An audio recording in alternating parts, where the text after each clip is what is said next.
येषां न विद्या न तपो न दानं ज्ञानं न शीलं न गुणो न धर्मः ते मृत्युलोके भुविभारभूताः मनुष्यरूपेण मृगाश्चरन्ति। अर्थात जिनके पास विद्या नहीं, तप नहीं, दान देने का गुण नहीं, विनम्रता नहीं, वह मनुष्य संसार में भार के समान है और मनुष्य के रूप में पशु के समान है। सभा में उपस्थित सभी विद्वज्जनों को मेरा शत शत नमन। जैसा कि हम सब जानते हैं कि परिवर्तन प्रकृति का शाश्वत नियम है, तो इस परिवर्तन से शिक्षा कैसे अछूती रह सकती थी?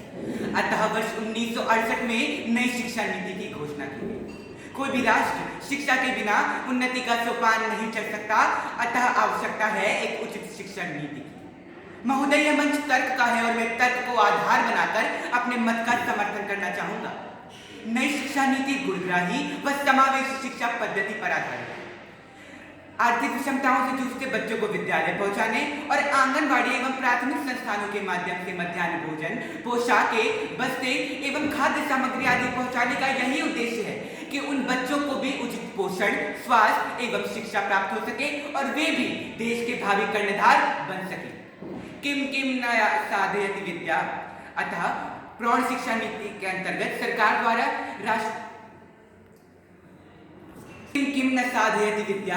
अतः प्रौढ़ शिक्षा नीति के अंतर्गत सरकार द्वारा रात्रिकालीन विद्यालय खोलने की योजना बनाई गई, जिससे दिन में काम करने वाले रात्रि को शिक्षा ग्रहण कर सके और एक पंथ दो काज की लोकोक्ति को चरितार्थ कर सके। भारत आज व्यवहारिक शिक्षा प्रणाली के कारण ही विश्व गुरु के रूप में जाना जाता है।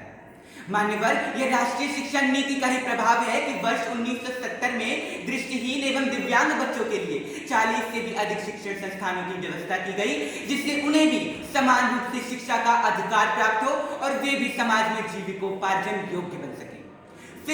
फिर भी हमारे कूकमंडूक मानसिकता से ग्रसित मित्रों को लगता है कि राष्ट्रीय शिक्षा नीति सार्थक नहीं है। मेरे विपक्षी मित्र पढ़े तो हैं, परंतु गुने नहीं है मान्यवर। अतः उनके संज्ञान में मैं ये बात लाना चाहूंगा कि वर्ष 2014 में बढ़ती बेरोजगारी की समस्या को देखते हुए भारत में वयस्क एवं व्यावसायिक शिक्षा पद्धति को लागू किया गया। आज अमेरिका की सिलिकॉन वैली में 3 लाख से भी अधिक भारतीय अपना वर्चस्व कायम कर चुके हैं।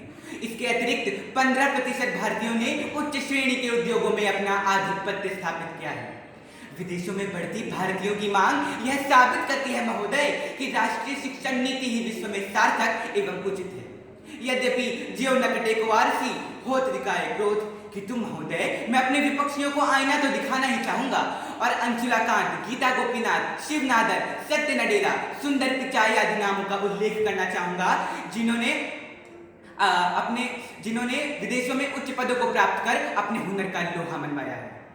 अतः महोदय, जो शिक्षा नीति युवाओं को उन्नति के पथ पर अग्रसर कराती हो, उसकी सार्थकता पर प्रश्न चिन्ह कैसा? अंत में कुछ पंक्तियों के साथ मैं अपनी वाणी को विराम देना चाहूंगा। वो डरते हैं, तैरते नहीं, हौले हौले चलते हैं।